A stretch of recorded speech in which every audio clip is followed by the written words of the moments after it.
Chapter 20. Dealings with the authorities. We know too that when persons very dear to him asked him for letters of petition to the civil authorities, he refused.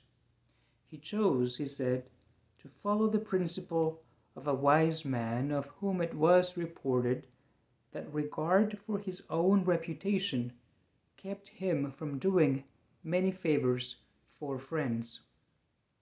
Augustine added that authorities who grant favors usually become importunate. When he did decide that he ought to mediate, he did it in such an honorable and restrained way that, far from seeming a burden and annoyance to the authorities, he even roused their admiration. On one occasion, for example, in a case of necessity, he intervened in writing for people who were petitioning a vicar for Africa named Macedonius. The latter granted the favor and sent his answer.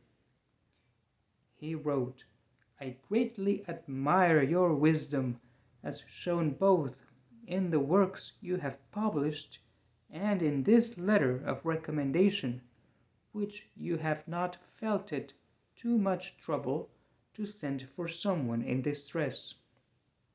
The published works display an unsurpassable insight, knowledge, and holiness, and this letter such modesty that if deservedly venerated and esteemed Father, I did not grant your request, I would feel the fault lay in myself, and not in the favor asked. For you do not insist, as most men in your position do, on extorting from me whatever the distressed parties want.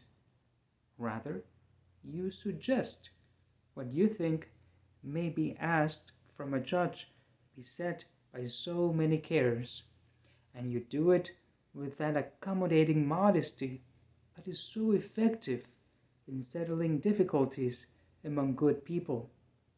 Therefore, I immediately granted the desire of those you recommended, for I had given you reason to expect that I would."